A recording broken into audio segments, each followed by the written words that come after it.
Hay una empresa neerlandesa cuya historia parece un truco secreto del capitalismo. Tiene alrededor de 4 siglos de existencia, y en su momento de mayor poder se alzaba sobre todos sus rivales, igual que hoy los gigantes tecnológicos se imponen sobre las startups. En su punto más alto, su valor superaba al de muchos reinos. Cuando la gente habla de valoraciones enormes, menciona a Apple, Microsoft, Amazon o Saudi Aramco. E incluso si sumas a todas ellas, según la leyenda todavía no alcanzas el valor máximo de esta empresa. Esa empresa es La Voz, la compañía neerlandesa de las Indias Orientales. Una máquina que unió el capital privado con el poder público y reprogramó la economía global. Empecemos en la península ibérica. En 1580, España absorbió a Portugal en una unión personal bajo los Habsburgo. De la noche a la mañana, un solo monarca pasó a controlar 2 imperios oceánicos, con redes de puertos, fortalezas y rutas de especias a través de África, Asia y América. Para los neerlandeses, que en ese momento luchaban por independizarse del dominio español, esa fusión fue una amenaza existencial. Un único enemigo de pronto dirigía tanto los arsenales españoles como las puertas comerciales portuguesas. Enfrentar cañón con cañón no iba a bastar. Los neerlandeses necesitaban otra arma. La construyeron a partir de contratos y capital. En 1602, 7 compañías comerciales neerlandesas que competían entre sí se fusionaron en una única empresa con carta oficial, la Verenigde Oost-Indische Compagnie, acortada con alivio a VOC. Los europeos llamaban las Indias Orientales a la región a la que apuntaba la compañía, más o menos la actual Indonesia y Malasia, con sus islas y costas cercanas. En la superficie, la Voci parecía otra empresa mercante que enviaba barcos a comprar pimienta y canela. Pero bajo la cubierta era un híbrido, una corporación con dientes de guerra. Los Estados Generales le concedieron una carta que funcionaba casi como una licencia para actuar como un Estado. Podía negociar tratados, construir fuertes, acuñar moneda en algunos puestos, mantener ejércitos privados y, cuando hiciera falta, hacer la guerra. La pieza más radical del diseño era financiera. Por primera vez, ciudadanos comunes podían comprar una parte de una empresa que operaba por todo el mundo y mantener esa participación como un derecho permanente y libremente transferible. Las acciones se suscribieron en Ámsterdam en 1602. El papel se sellaba, se firmaba, se compraba, se vendía y se heredaba. Surgió casi de inmediato un mercado secundario que se convirtió en la Bolsa de Ámsterdam. Con capital permanente, la UBO's podía escalar de una forma imposible para las monarquías, sin depender de nuevos impuestos reales, sin préstamos puntuales que hubiera que devolver antes del siguiente viaje, sino con un fondo de dinero reutilizable de expedición en expedición. Los mercaderes trazaban los planos y los capitanes navegaban los barcos, pero la base política que mantenía en pie toda la estructura venía de la casa de Orange-Nassau. Los orangistas no dirigían la EVOC directamente, pero ataron su propio futuro a la compañía y la respaldaron de forma estratégica y financiera. En una república donde los títulos hereditarios valían menos que las líneas de crédito, esa alianza daba a la dinastía influencia real. Décadas después, el vínculo se hizo todavía más estrecho. Los estatúderes, altos funcionarios que actuaban casi como jefes ejecutivos de la República Federal, como Guillermo IV y Guillermo V, asumieron presidencias ceremoniales tanto en la BOC como en su hermana atlántica, la Compañía de las Indias Occidentales. El mensaje era claro: el comercio y el poder político avanzaban juntos. Que no haya dudas. La Voz se movía como un soberano. En distintos momentos operó con alrededor de 150 navíos mercantes. Empleó a decenas de miles de personas y mantuvo un ejército privado también de decenas de miles. Sus comandantes negociaban con reyes en Persia y con sultanes en Java. Sus contables ponían precio a la nuez moscada y al té como si estuvieran planificando campañas militares. Su cuartel general en Asia era Batavia, la actual Yakarta, tomada en 1619 y reconstruida como centro de mando. Durante 3 siglos, Batavia unió docenas de islas y puertos bajo una misma estrategia corporativa y grabó la influencia neerlandesa en la comida, el lenguaje y la arquitectura de Indonesia. Todo eso necesitaba gente. Desde comienzos del siglo XVII hasta mediados del siglo XVIII, alrededor de 1 millón de hombres se embarcaron en naves neerlandesas rumbo a Asia. No eran colonos persiguiendo riquezas míticas, eran empleados de lo que hoy llamaríamos una multinacional. Marineros y carpinteros, oficinistas y traductores, artilleros y cirujanos. Cargaban pimienta en banda, contaban telas en Bengala y practicaban con mosquetes en Java. Una nómina corporativa se convirtió en el motor de un imperio. La carta fundacional de la UEOC era solo el primer pilar. El segundo era la infraestructura financiera de Ámsterdam. La bolsa de la ciudad, sus bancos y sus cámaras de compensación daban a la compañía acceso previsible al crédito y liquidaciones fiables. El tercer pilar era el paraguas estratégico ofrecido por los oranjistas y los estados generales. Juntos, esos pilares crearon una innovación que sobrevivió a los propios barcos. La arquitectura de las finanzas corporativas modernas. Acciones permanentes. Propiedad libremente transferible. Un mercado secundario regular. Herramientas sofisticadas de cobertura, arbitraje y liquidez. Igual de transformador fue el escudo legal de la responsabilidad limitada. En empresas anteriores, un viaje perdido podía arrastrar a los inversores a la ruina personal. La estructura neerlandesa delimitó el riesgo. Podías perder tus acciones, pero no tu casa. Esa claridad atrajo a un público inversor más amplio y ayudó a normalizar la idea de que desconocidos podían juntar capital para proyectos mucho más grandes que cualquiera de ellos por separado. Esa línea directa llega hasta los códigos corporativos actuales. El modelo financiero neerlandés no tardó en dejar de ser exclusivamente neerlandés. En 1688, Inglaterra entró en crisis cuando el Parlamento y buena parte de la población perdieron la confianza en el rey católico Jacobo II. La solución llegó desde el Mar del Norte. Guillermo de Orange, casado con María, la hija de Jacobo, desembarcó, derrocó al rey y abrió paso a la llamada Revolución Gloriosa. Bajo Guillermo y María, el Estado inglés adoptó una síntesis al estilo neerlandés entre finanzas públicas y mercados privados. Se fundó el Banco de Inglaterra. La deuda pública a largo plazo se normalizó. Las guerras pasaron a financiarse con bonos comprados por ciudadanos y no solo con botín. Era la lógica de la era EWSOC, aplicada directamente al gobierno. Pero los neerlandeses ya habían cruzado el Atlántico. Barcos de los Países Bajos llegaron a la bahía de lo que hoy es Nueva York, a comienzos del siglo XVII. La Compañía Neerlandesa de las Indias Occidentales fundó Nueva Ámsterdam, en el extremo sur de Manhattan, en 1624. El asentamiento fue diseñado menos como un castillo feudal y más como un nodo comercial. Los contratos se respetaban, el crédito circulaba y comerciantes de orígenes diversos trabajaban en los muelles. Cuando los ingleses tomaron la colonia en 1664 y la rebautizaron como Nueva York, no borraron las costumbres neerlandesas.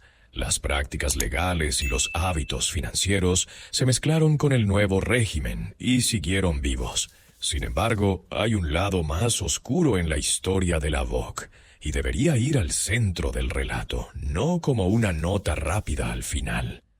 El ascenso de la compañía dependió de la coerción y, en ocasiones, de la atrocidad. En las Islas Banda, las fuerzas neerlandesas masacraron a miles de personas y vaciaron el archipiélago para asegurar el monopolio de la nuez moscada. En Amboina, en 1623, un proceso y ejecuciones de comerciantes ingleses y japoneses, el caso de Amboina, sacudieron a sus rivales. En Batavia, en 1740, hubo matanzas dirigidas contra residentes chinos. Se impusieron regímenes de trabajo forzado en las zonas productoras de especias. Las autoridades locales fueron intimidadas, fragmentadas o sustituidas. El dividendo imperial tuvo un costo humano. Volviendo a las cifras, la leyenda sobre su valoración sigue siendo impactante. En dinero de hoy, muchas estimaciones sitúan la capitalización máxima de la VOC en varios billones de dólares. Aceptes la conversión que aceptes, el mensaje es el mismo. El peso de la compañía superaba al de muchos estados, pero la escala puede ocultar fragilidad. A finales del siglo XVIII, la competencia de Gran Bretaña y Francia se intensificó. Los costes militares se dispararon, la gobernanza se volvió rígida y la corrupción se extendió por las oficinas lejanas. La maquinaria que antes parecía imparable empezó a trabarse. Sus métodos, sin embargo, no se hundieron. La habilidad neerlandesa para crear instituciones que hacen visible y manejable el riesgo siguió resonando. En el siglo XX, Royal Dutch se fusionó con Shell Transport and Trading para formar Royal Dutch Shell, un gigante petrolero que llevaba el título Royal en su propio nombre. La banca neerlandesa se consolidó en grupos modernos como ING. Y los Países Bajos, ya no un imperio marítimo, se convirtieron en una potencia financiera cuyas participaciones transfronterizas y su red de tratados pesan mucho más que el tamaño de su población. Para un país más pequeño que California, la huella es impresionante.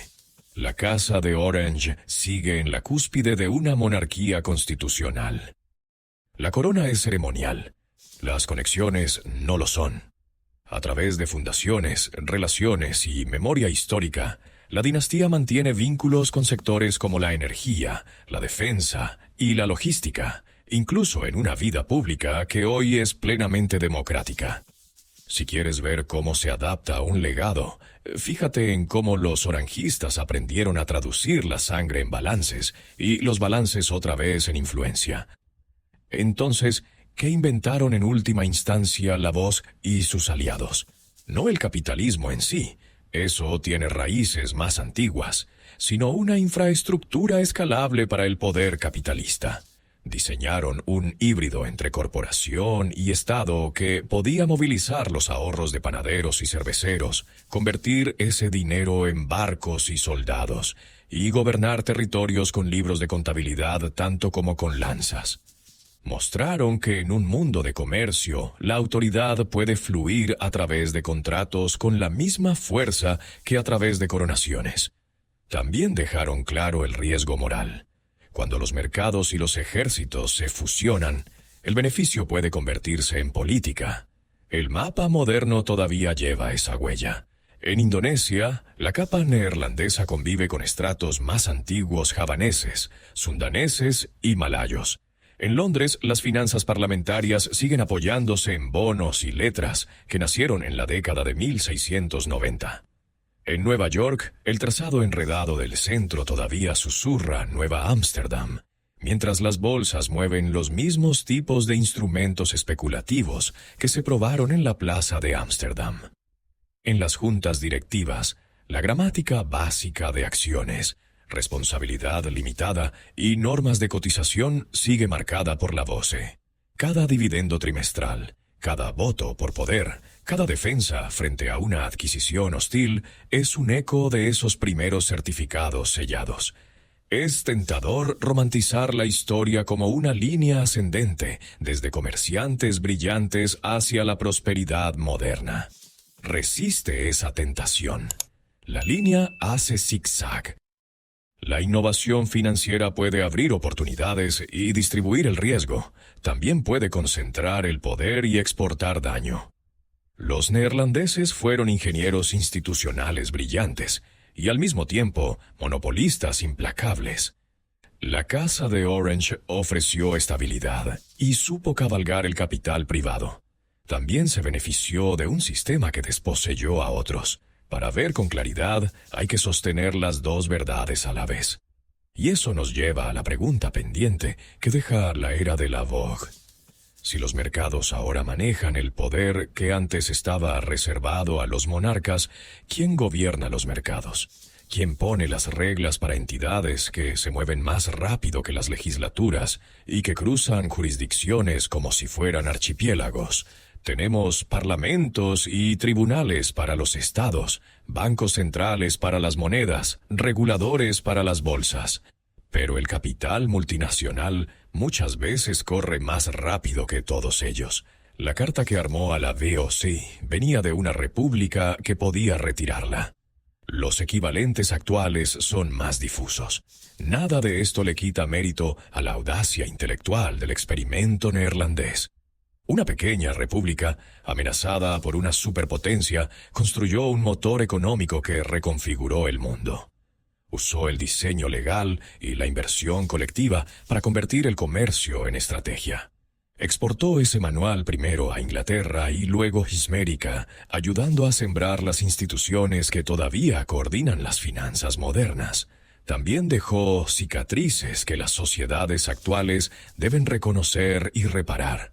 La historia es a la vez plano y advertencia. Si has llegado hasta aquí, puedes imaginar la bandera naranja que antes ondeaba en los barcos neerlandeses y las celdas de una hoja de cálculo que la reemplazaron. El capital, entendieron los oranjistas, podía ser más poderoso que las coronas. 400 años después, seguimos viviendo dentro de esa idea.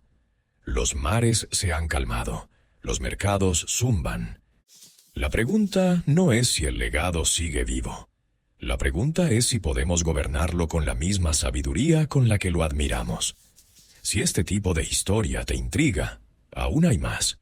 Y si este relato te hizo repensar cómo se entrelazan empresas, estados y familias, deja una naranja en los comentarios.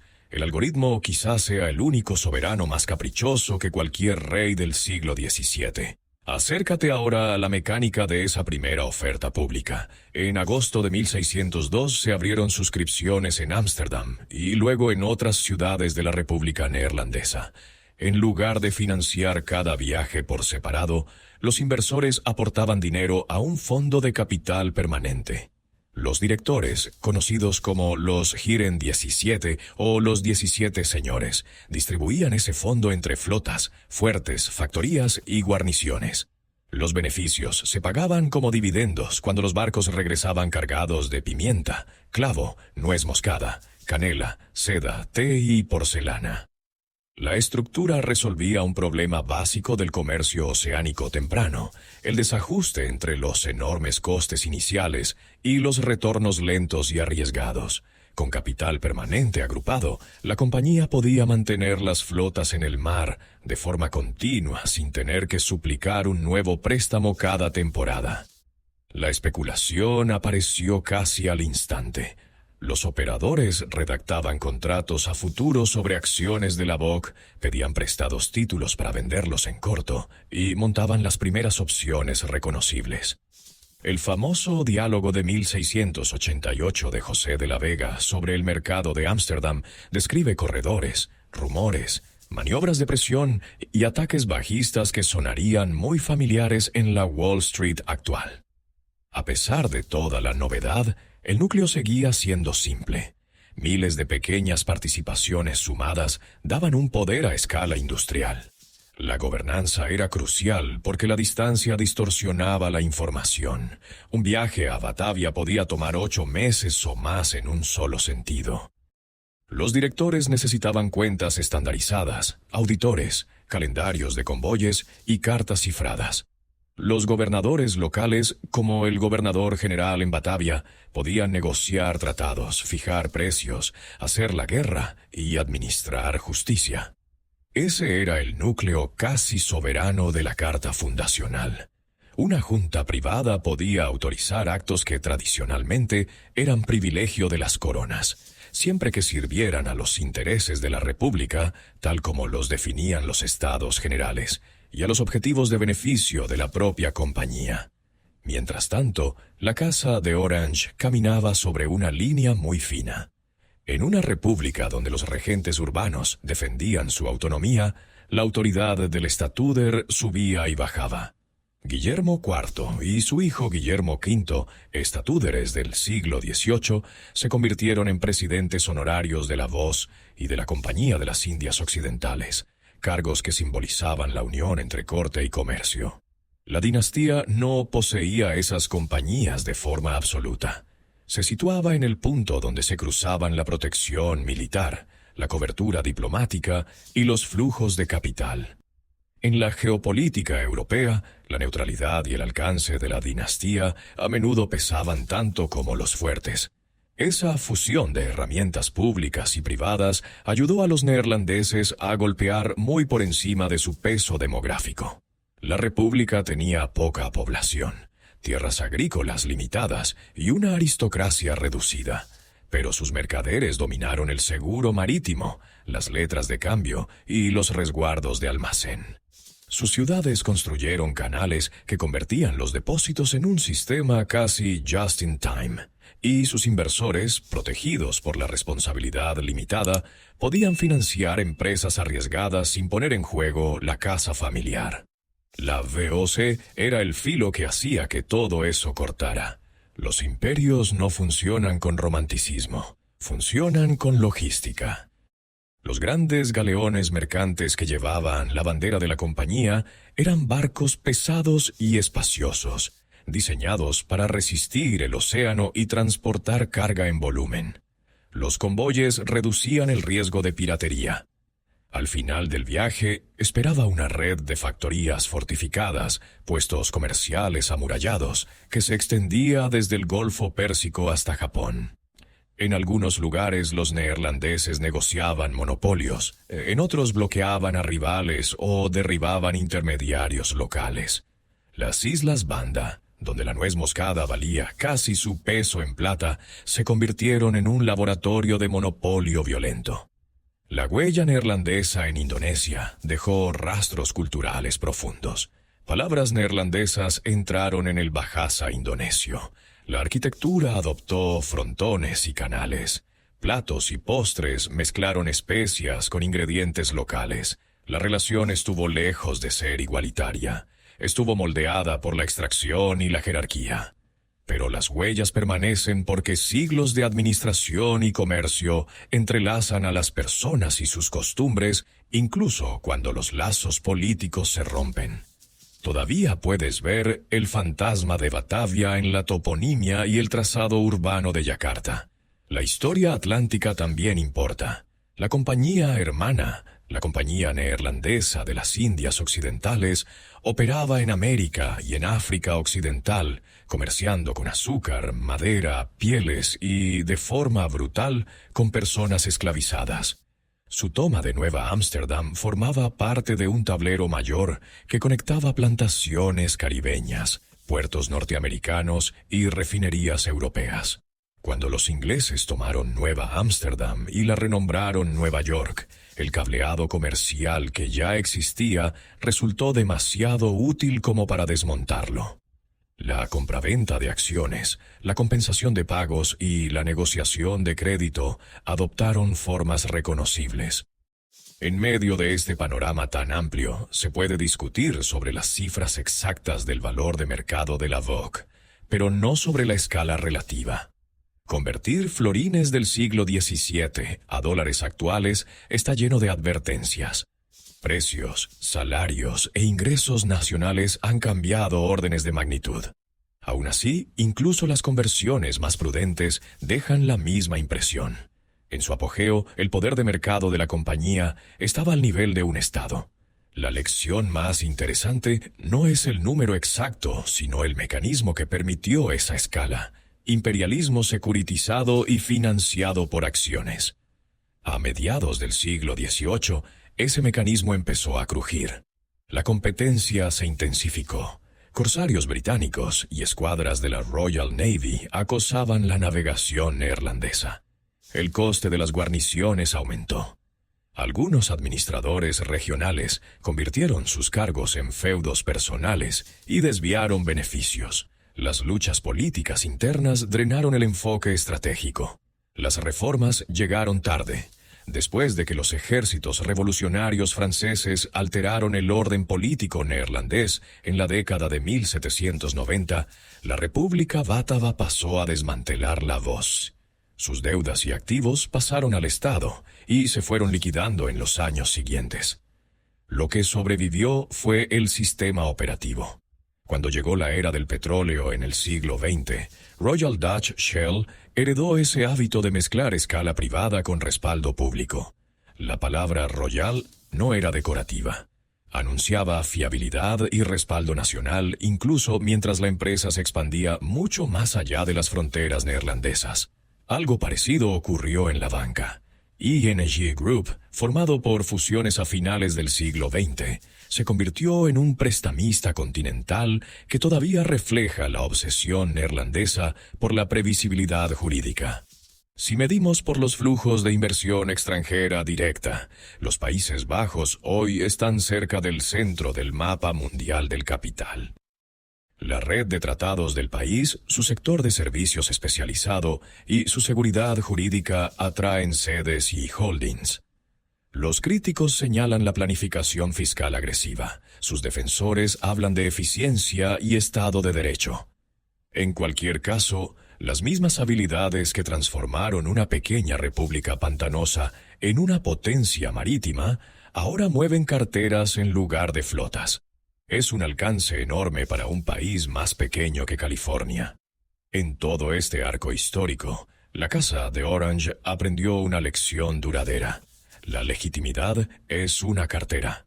En un siglo significó liderar tropas y emitir proclamas. En otro significó prestar el nombre y el prestigio a corporaciones globales, asistir a misiones comerciales y ofrecer una sensación de continuidad que los inversores valoran en silencio. El trono es constitucional, la red es práctica. Un relato honesto también mantiene abierto el libro de daños. Los monopolios férreos de la VOC distorsionaron economías locales. Sus sistemas de trabajo coercitivo extrajeron valor con muy poco consentimiento. Sus intervenciones militares redibujaron mapas sin tener en cuenta a la población gobernada.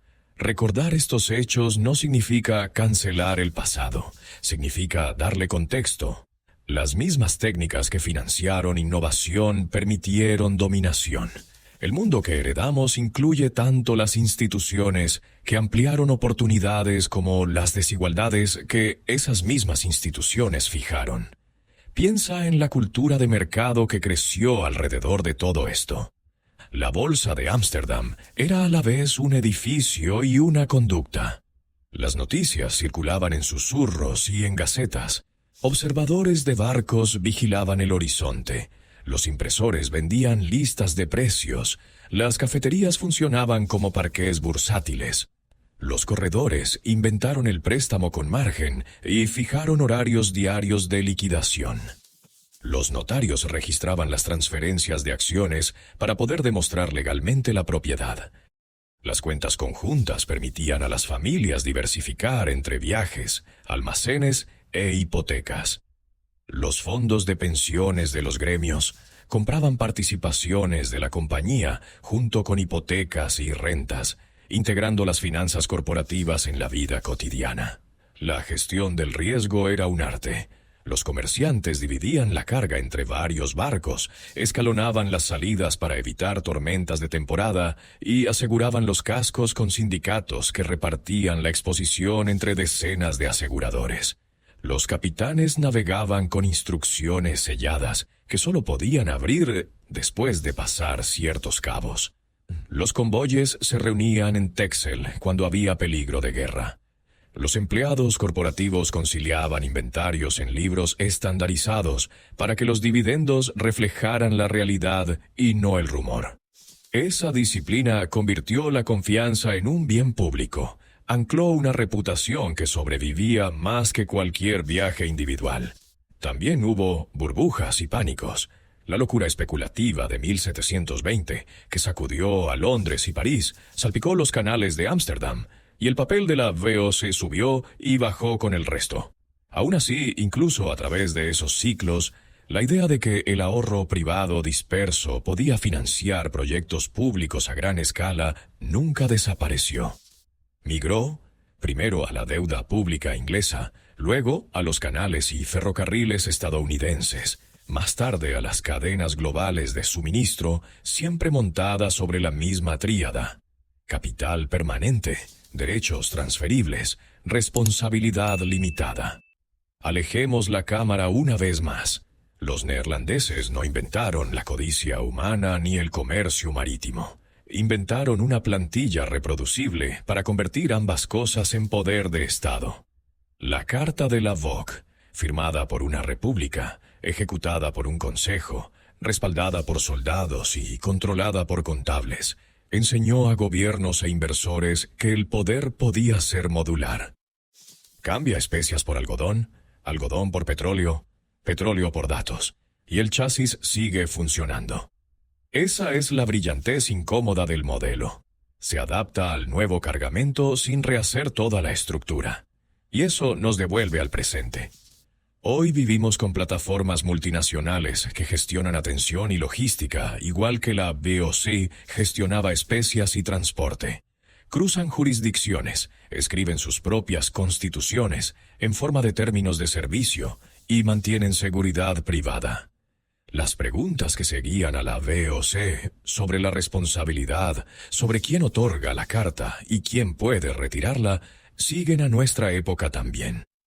Los mercados pueden moverse más rápido que los parlamentos. El código puede ir por delante de la ley. La vieja respuesta neerlandesa fue incrustar el poder del mercado dentro de la ley pública y mantener las cartas bajo revisión, no como derechos hereditarios.